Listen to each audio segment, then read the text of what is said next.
Olá, estamos iniciando nossa quinta semana desse nosso afastamento social, que nos afasta fisicamente, mas que nos abre novos horizontes para que a gente consiga evoluir no nosso desenvolvimento acadêmico, né? A aula de hoje da disciplina de economia, nós vamos falar sobre oferta e demanda. Assim como na aula anterior, nós vamos fazer as correções das atividades, das três questões da atividade da semana passada, e em seguida vamos entrar no conteúdo da disciplina, do conteúdo desta semana, né? Então vamos lá,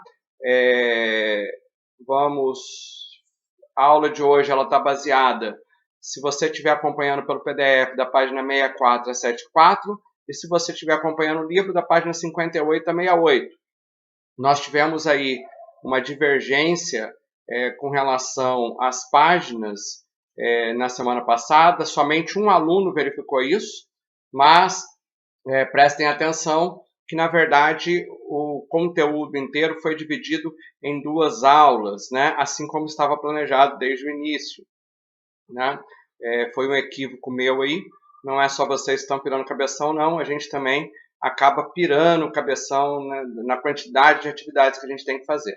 Vamos lá, então? Né? Vamos para a correção da atividade da semana 4, né?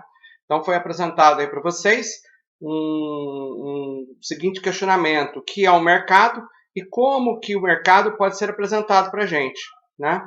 O mercado ele é uma reunião de compradores e vendedores e ele pode ser apresentado para a gente tanto fisicamente quanto virtualmente. Vocês devem lembrar que a gente falou disso na aula anterior, inclusive trouxe aí a imagem do Mercadão, chamei a atenção de vocês para essa imagem do Mercadão, né? E também tivemos uma outra imagem aí do mercado sendo realizado através da tela de um computador. Esse virtualmente não necessariamente estamos falando de um computador. Muito antes de existir a internet, já se existia esse comércio virtual através de telefone e diversas outras formas de comunicação. É lógico que a internet facilita muito esse processo, né? Então vamos lá para a segunda questão. Eu acredito que essa questão não gerou nenhuma dúvida, né? Dessa semana as atividades geraram muito menos dúvida que da semana passada, né? Da semana passada gerou muito menos dúvida que da semana retrasada, né? Que é essa atividade que a gente está fazendo, né? E vamos para a segunda questão, né? O que é um mercado eficiente e quais são as condições típicas para que ele se apresente, né? Vocês vão lembrar que eu trouxe para vocês na aula anterior uma divergência existente entre os economistas para a definição de mercado eficiente, né? E ela tem algumas condições para que o mercado eficiente aconteça, né? Quais são essas condições, né? Então vamos lá. Né? Há uma divergência entre os economistas na definição de um mercado eficiente. A primeira linha de pensamento conceitua que o preço de mercado captura todas as informações disponíveis sobre o produto. E a segunda linha argumenta que a divergência de informações prejudica essa eficiência de mercado, né? Falando que não é o preço que traz todas essas características do produto, né? Há uma dificuldade da gente entender o que realmente a gente está comprando, né? E quais são as características, as condições típicas para um mercado eficiente, tá? Eu tenho que necessariamente, para ter um mercado eficiente, um grande número de compradores e vendedores, tá? E eles têm que agir de forma independente de acordo com o seu próprio interesse, né? As informações têm que ser perfeitas daquilo que está sendo negociado. E eu tenho que ter uma liberdade de entrada e saída. Conversamos que essa liberdade de entrada e saída ela é extremamente relativa, né? O que nos afasta da definição deste mercado eficiente, né? Eu tenho lá um determinado estoque e esse determinado estoque eu não consigo vender ele do dia para a noite, o que me dificulta o processo da saída de um mercado, né? e eu também não tenho capital disponível para poder trazer, né, entrar em mercados novos, mercados às vezes são mais atrativos, né? A grande jogada está relacionada a uma condição de migração entre os mercados, né? Eu saio desse mercado aqui, venho para esse mercado daqui, né? E então, mas para que eu tenha um mercado eficiente, necessariamente eu tenho que ter essa liberdade de entrada e saída. E a terceira questão era para você explicar a interferência da concorrência dos mercados entre si, né? Vocês vão lembrar que eu usei como exemplo na aula em que nós tratamos desse assunto com relação ao mercado da alimentação com um mercado de transporte, né? Então vamos ver a resposta aqui como que eu deixei, tá? Os mercados se utilizam dos mesmos fatores de produção e concorrem entre si. Como forma interpretativa, a utilização de etanol como fonte alternativa de combustíveis fósseis. Normalmente os combustíveis eles são oriundos do petróleo, né, que é um combustível fóssil, né? O etanol, sendo feito a partir da cana, milho ou soja, utiliza a capacidade da terra, que está sendo usada, que deveria estar sendo usada para a produção de alimentos. Quando eu pego esta situação e migro o processo de produção para um outro canal, tá? Automaticamente eu deixo de utilizar aquele recurso de produção para um bem, para um mercado, para produzir para outro mercado, né? Pois bem, terminamos as 3 atividades da aula anterior, gastamos alguma coisa aí, eu não tenho tempo aproximado aqui, mas gastamos alguns minutos para responder, mas percebam que foi muito simples, né, este processo para a resposta das três questões, né? E hoje vamos entrar, portanto, no conceito de oferta e demanda. Percebam que, de uma certa forma, todos nós temos uma definição de oferta e demanda. Se eu tenho mais produtos do que necessidade de consumo, automaticamente eu sei que esse preço cai. Se eu tenho menos demanda e mais oferta, esse preço cai. Se eu tenho, esse preço sobe, né? Mas a oferta e demanda não é só isso. Vamos lá, então, só para a gente... Eu acabei me perdendo aqui. Se eu tenho mais oferta que demanda, automaticamente esse preço desce. Se a demanda é maior que a oferta, automaticamente esse preço sobe, né? Mas a gente vai ver que não são só esses fatores que afetam o estudo da economia, né? E para isso a gente vai estudar esses 2 tópicos, oferta e demanda. A demanda está baseada num processo do consumo, né? E o comportamento do consumidor ele tem uma grande influência para demonstrar essa finalidade da demanda, né? Mas a gente vai entender por que o consumidor procura menos um determinado bem, né? Quais são os fatos que acabam aumentando ou diminuindo esta necessidade de comportamento de consumo, né? Então vamos lá? Comportamento consumidor, né? Comportamento consumidor, ela é feito um estudo pelos economistas através de suposição de como as pessoas vão se comportar frente a uma determinada situação, né? Para que a gente consiga entender um dos talvez mais difíceis, né, conceitos desse comportamento do consumidor, eu peço que vocês prestem atenção, né, num exemplo que eu vou dar para vocês, tá? A suposição mais utilizada na economia é que as pessoas procuram ser o mais feliz possível, tá? Esta felicidade, ela é chamada de maximização da utilidade. Entender essa maximização da utilidade é entender um dos fatores que afetam a demanda, tá? Então, vamos para o exemplo, tá? Pensem comigo aqui. Nós estamos fazendo uma viagem longa.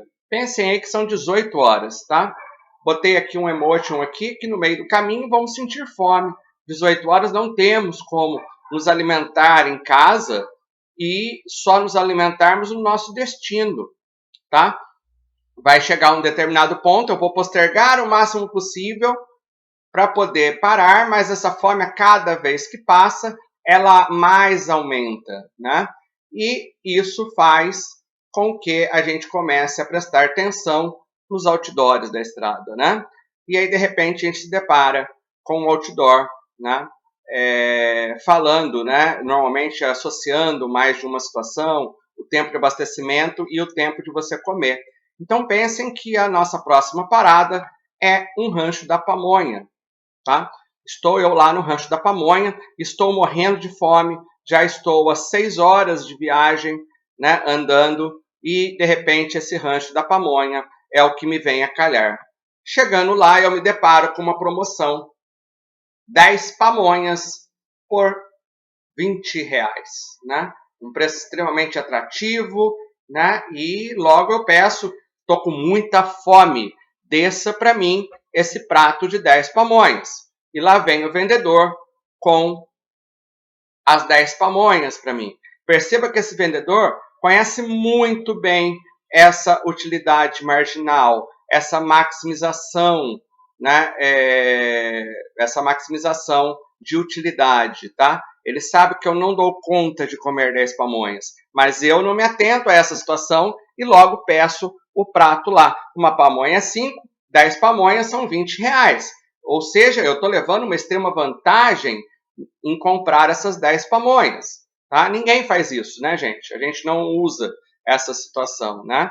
E a hora que chega essa pamonha é a coisa mais deliciosa do mundo. Experimenta a primeira pamonha, tá? Não matou minha fome ainda e vou para a segunda pamonha, tá? Estou eu lá saboreando, vou para a terceira. A terceira pamonha já não tem o mesmo gosto da segunda, que já não teve o mesmo gosto da primeira. A quarta pamonha, então, até que chega um determinado ponto em que eu já não aguento mais ver pamonha. Por quê? A minha felicidade em comer aquela primeira pamonha, ela se deteriora à medida que a minha fome vai sendo sanada, tá? Existe uma diminuição dessa maximização da utilidade. Percebam que a pamonha, a princípio, para mim, era um fato absurdamente delicioso, tá? Toda a minha felicidade naquele momento estava direcionada à pamonha, tá? Mas a hora que eu chego na terceira, na quarta, na quinta, eu já não tenho mais capacidade, né, de aguentar aquela pamonha, né? Ou seja, essa utilidade ela vem decaindo, ela vem caindo ao longo do tempo, né? Então vamos lá, né? Isso a economia chama de utilidade marginal decrescente.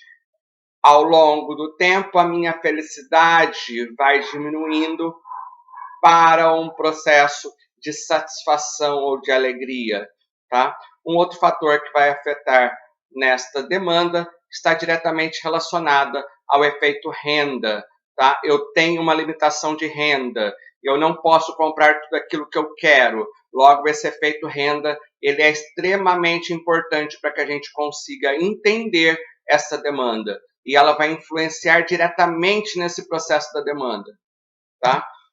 E o efeito substituição. Eu posso, na minha diversão de sábado, ir ao cinema, mas eu também posso ir a uma pizzaria, eu também posso ir ao teatro, eu também posso ir fazer uma viagem. Há produtos que substituem um ao outro, tá? Esta situação também vai interferir na demanda. Quando eu tenho um produto que é facilmente substituído, automaticamente essa demanda também vai ser influenciada. O meu preço pode não ter, eu sou dono de um cinema, o preço do cinema pode não ter abaixado, tá? Ele pode permanecer o mesmo, e mesmo assim sofrer os efeitos de uma diminuição de plateia. Por quê? Porque veio uma peça teatral para a cidade, ou a pizzaria fez uma promoção, tá? Isso vai afetar a demanda por aquele produto naquele momento, tá? É importante a gente entender um processo da elasticidade da demanda. O que é essa elasticidade da demanda? É a capacidade de uma migração de um determinado produto por alguns motivos, tá? Dizemos que a demanda ela é elástica quando eu tenho uma possibilidade de adiar essa compra. Eu preciso trocar meu notebook, mas nesse momento eu não estou podendo muito, eu tenho uma limitação de renda, tá? Ou o preço do notebook está muito alto, tá? Essa demanda do notebook, portanto, ela é elástica, eu posso adiar esse processo da compra. Por um outro lado, eu também tenho demandas que são inelásticas, tá? Eu tenho poucos substitutos, tá? Ou o valor desta mercadoria, ela não compromete minha renda. Eu não tenho como postergar uma compra de alimentação. Não dá para que eu faça isso. Eu preciso comer. Eu tenho essa necessidade, tá? Então, automaticamente, temos que esse mercado de alimentação, de uma forma geral, é lógico que eu posso fazer um processo de substituição de um produto pelo outro, né? Automaticamente ele passa a ser, ele possa ser inelástico, tá? Essa demanda ela passa a ser inelástica, tá? E a elasticidade da oferta? Falamos da demanda, né? É a sensibilidade dos produtores com a mudança desse preço, né? Eu tenho um sistema produtivo que está todo voltado para um processo de produção de um determinado produto, tá? E automaticamente eu percebo que esse produto ele passa a ter uma alta atratividade. As pessoas começam a procurar mais ele, seja porque diminuiu o impacto da restrição renda, seja por uma publicidade, seja por alguma coisa. Tá? Eu tenho condição rápida de migrar essa minha produção, tá? Se eu tenho essa capacidade, eu digo que há uma elasticidade de oferta, mas há determinados produtos que não tem como eu fazer isso. Digamos, por exemplo, a produção de um vinho, né? Essa produção de um vinho, eu produzo um determinado vinho. Para esse vinho, eu preciso de uma determinada uva. Eu posso ter um ótimo preço para a atração daquele vinho, tá? Só que se eu não tenho a uva, que demanda um planejamento de plantio, colheita para que eu tenha essa uva disponível para que eu produza o vinho, esse vinho não vai sair, tá? Logo, há determinados mercados que são inelásticos frente àquela demanda, tá? Existe, de repente, aí uma bela demanda para vinho, mas eu não tenho uva suficiente para poder estar plantando, para poder produzir aquele vinho, né? Os produtores lá atrás não se prepararam para isso, tá? Então eu digo que a oferta é inelástica nesse sentido, tá? E como nasce o preço? Como que o preço é concebido, tá? Uma vez que esse preço ele é volátil de acordo com a oferta e procura, eu tenho o preço real daquele produto quando eu consigo estabilizar, equilibrar entre a oferta e a demanda. Quando eu tenho um equilíbrio, esses dois itens, a oferta e a demanda estão no mesmo patamar, sendo suprida, este é o verdadeiro preço do produto, tá? Eu não posso dizer que o preço do produto, vamos pegar um exemplo com isso, né?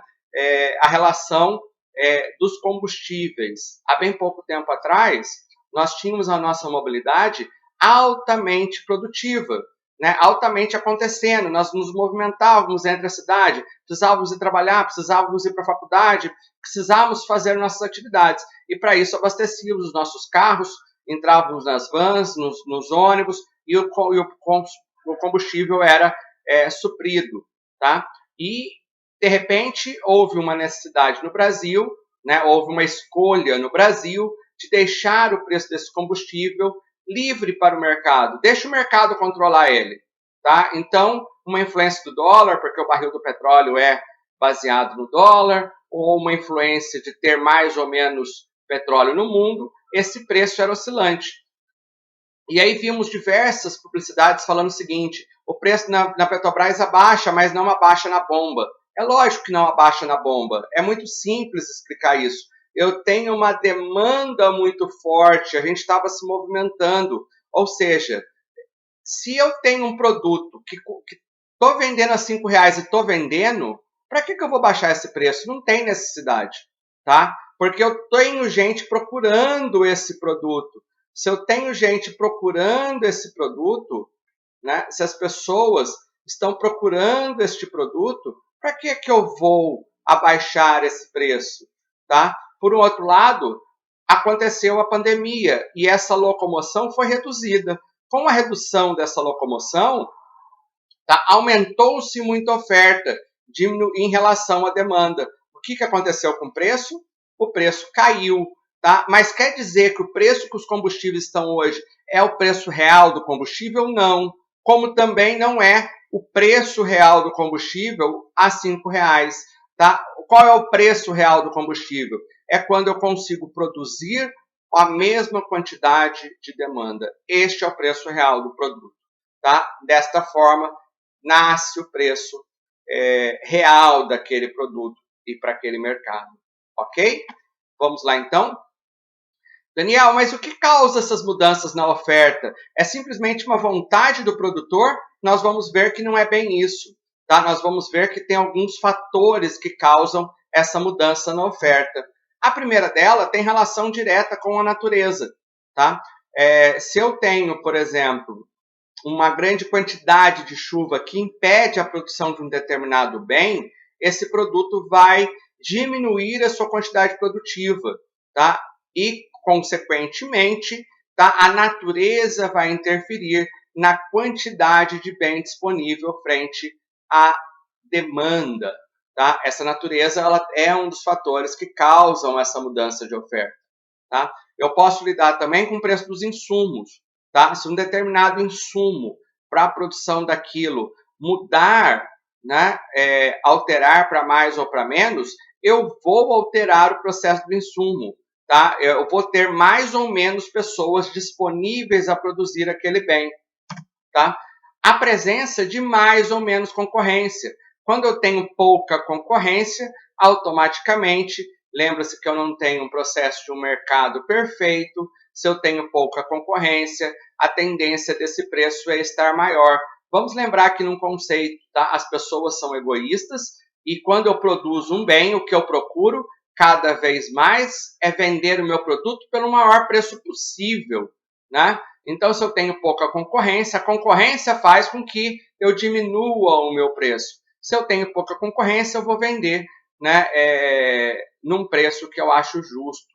Tá? E esse processo de mais ou menos concorrência vai determinar o processo desse preço, né, que eu vou estar vendendo. Tá? Se eu tenho uma expectativa de preço futuro, muitas das produções elas têm que ser planejadas. Lembra lá do vinho que eu falei?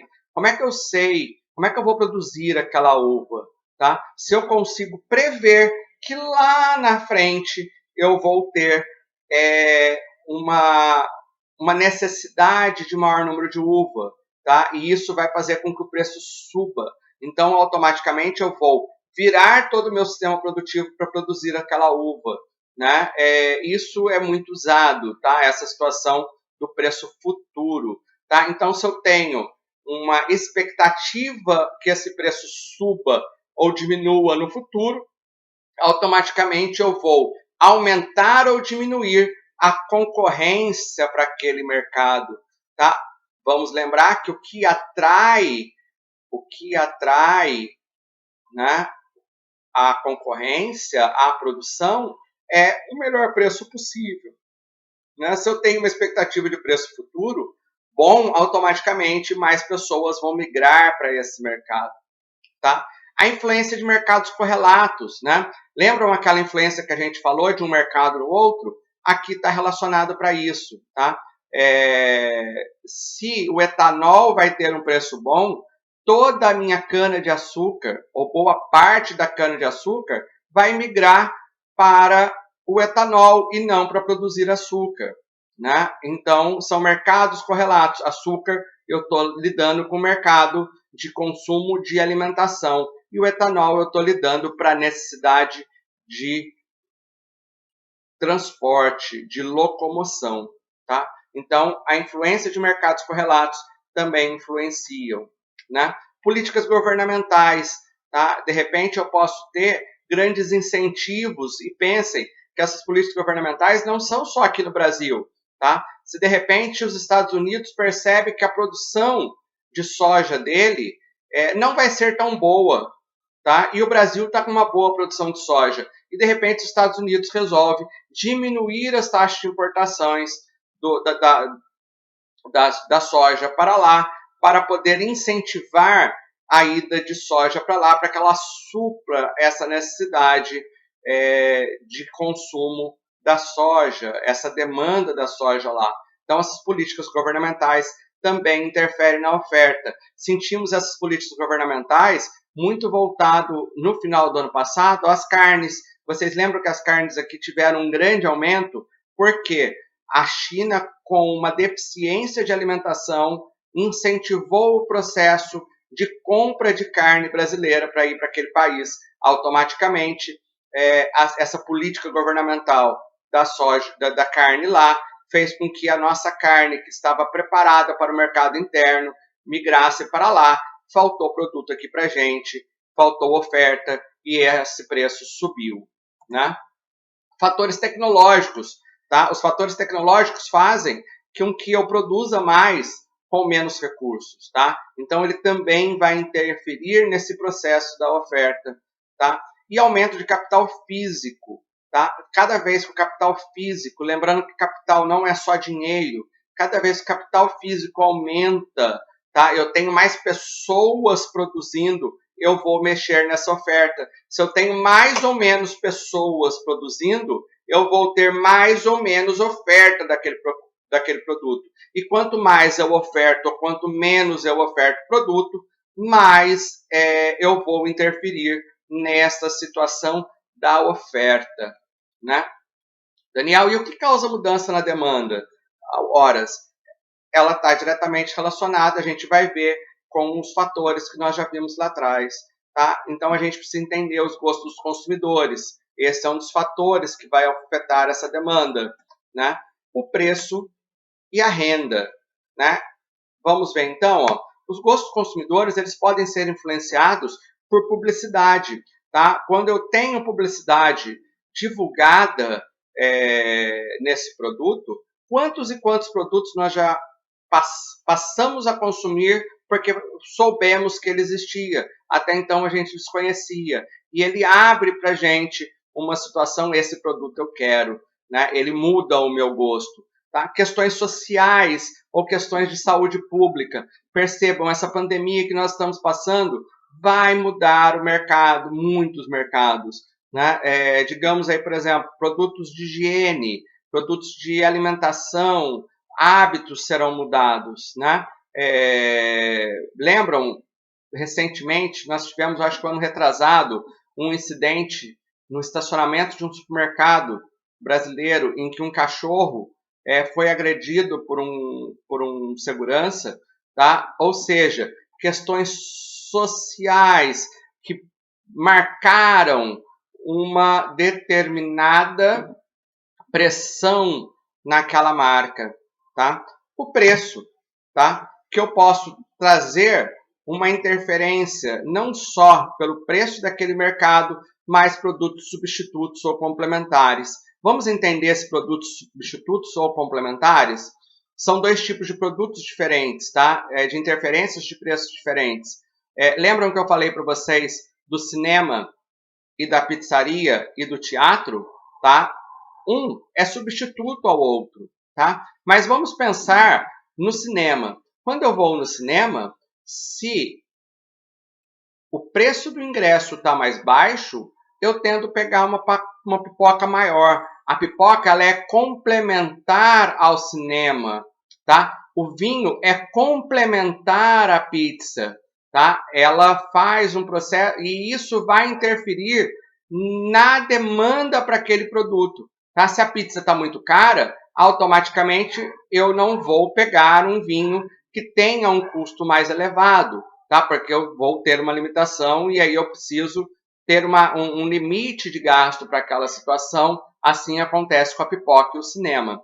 E o fator renda, né? Que nós já vimos que a limitação de renda impede o processo do meu consumo, né? Vamos ver lá que há uma relação entre uma relação entre as mudanças, né, dos hábitos e os motivos. Né? Os gostos dos consumidores está diretamente relacionado ao processo da utilidade marginal decrescente, ao processo de felicidade. Né? O preço está diretamente relacionado ao efeito substituição, a capacidade que eu tenho de substituir um determinado produto.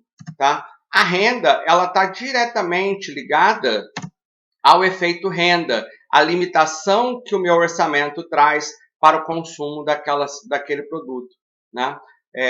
O efeito de substituição vocês vão encontrar em diversos livros, no livro mesmo que nós estamos trabalhando em sala, ele tem um exemplo relacionado à carne. Né? Então eu vou para o mercado, para o supermercado fazer compra de carne, e na minha cabeça eu gosto mais de carne de vaca, né, ou de boi, né, de carne bovina. Então eu vou lá falando que eu vou ter que comprar carne para 5 dias, como eu gosto mais de carne de boi, eu vou comprar carne de boi para 3 dias e vou comprar carne de frango para 2 dias. Tá? Chegando lá eu percebo que o frango está num preço muito bom, eu tendo a substituir um dos dias, pelo menos, da carne bovina para a carne de frango. É um processo do efeito de substituição. Tá? Terminamos a aula de hoje. Vejo vocês lá com as atividades da semana, que está postado lá no Fascículo Interativo. Eu vou pedir um favor para vocês, encarecidamente. Vamos focar a entrega simplesmente no Interativa. Não precisa mandar em 2 lugares, tá? Se eu tiver dúvida se você enviou ou não, eu vou pedir para você, vou perguntar para vocês, né, pelos meios de comunicação lá no WhatsApp, aonde está a sua atividade, tá bom? A gente está num momento diferente, né? Então, dessa forma, precisamos tratar de forma diferente. Então, peço para que vocês me ajudem a organizar o meu trabalho para que eu consiga dar uma resposta mais rápida para vocês das atividades, tá ok? Muito obrigado e até semana que vem.